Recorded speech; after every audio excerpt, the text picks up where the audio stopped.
Assalamualaikum warahmatullahi wabarakatuh. Perkenalkan, nama saya Nur Hikmah dengan NIM 2211101038. Di sini saya akan menjelaskan tentang pemikiran pendidikan Islam Al-Ghazali. Nah, yang pertama saya akan menjelaskan pemikiran pendidikan Islam. Jadi, apa sih pemikiran pendidikan Islam itu? Jadi, pemikiran pendidikan Islam itu adalah serangkaian proses kerja akal dan kolbu yang dikeluarkan secara sungguh-sungguh dalam melihat berbagai persoalan yang ada dalam pendidikan. Lalu selanjutnya, pemikiran pendidikan Islam Al-Ghazali. Jadi menurut Al-Ghazali, pendidikan Islam yaitu pendidikan yang berupaya dalam pembentukan insan paripurna, baik di dunia maupun di akhirat. Menurut Al-Ghazali pula, manusia dapat mencapai kesempurnaan apabila mau berusaha mencari ilmu dan selanjutnya mengamalkan fadilah melalui ilmu pengetahuan yang dipelajari. Selanjutnya, tujuan pendidikan Al-Ghazali. Jadi menurut Al-Ghazali, tujuan pendidikan adalah untuk mendekatkan diri kepada Allah Subhanahu wa Ta'ala, bukan untuk mencari kedudukan yang menghasilkan uang.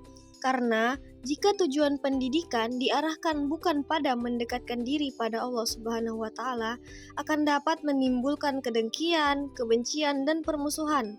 Melihat pandangan Al-Ghazali terhadap tujuan pendidikan, bahwa tujuan akhir yang ingin dicapai melalui pendidikan itu paling tidak ada dua, yaitu yang pertama, tercapainya kesempurnaan insani yang bermuara pada pendekatan diri kepada Allah Subhanahu wa Ta'ala. Dan yang kedua, kesempurnaan insani yang bermuara pada kebahagiaan dunia dan akhirat. Terus selanjutnya ada guru yang baik menurut Al-Ghazali. Nah, guru yang baik menurut Al-Ghazali itu yang pertama yaitu beriman dan bertakwa. Yang kedua, cerdas dan sempurna akalnya. Yang ketiga, baik akhlaknya. Yang keempat, kuat fisiknya. Yang kelima, profesional dalam mengajar. Yang keenam, ikhlas mengajar karena Allah Subhanahu wa Ta'ala. Yang ketujuh, simpati dalam mengajar. Dan yang terakhir, menjadi teladan. Selanjutnya ada adab murid terhadap guru. Menurut Imam Ghazali, adab murid terhadap guru yaitu yang pertama itu sikap, perilaku, akhlak, dan perbuatan yang baik. Dan yang kedua, adab mendengarkan. Yang ketiga, adab bertanya. Yang keempat, adab berbicara. Dan yang kelima, adab berpendapat. Selanjutnya, metode pendidikan Al-Ghazali. Pada masalah metode pendidikan ini, Al-Ghazali tidak merinci metode-metode pendidikannya. Al-Ghazali lebih menekankan kepada metode uswatun hasanah atau keteladanan. Karena seorang guru harus menjadi contoh dalam menerapkan akhlakul karimah bagi murid-muridnya. Metode teladan dianggap sebagai metode pendidikan yang paling penting dalam Islam.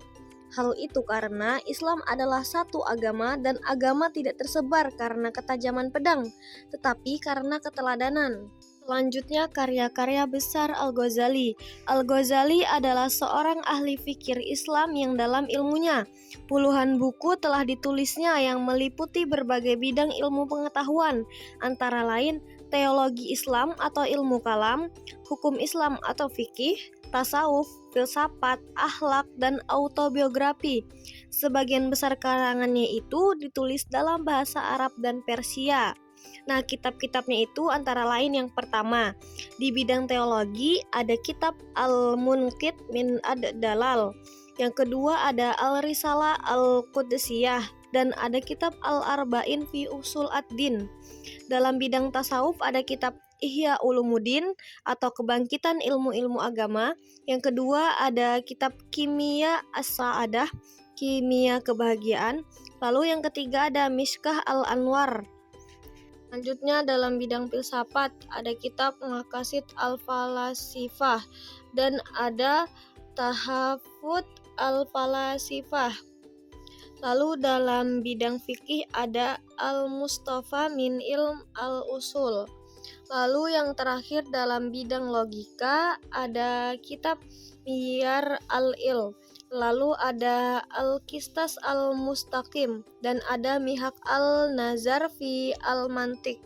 Demikian yang dapat saya sampaikan, kurang lebihnya mohon maaf. Sekian dan terima kasih. Wassalamualaikum warahmatullahi wabarakatuh.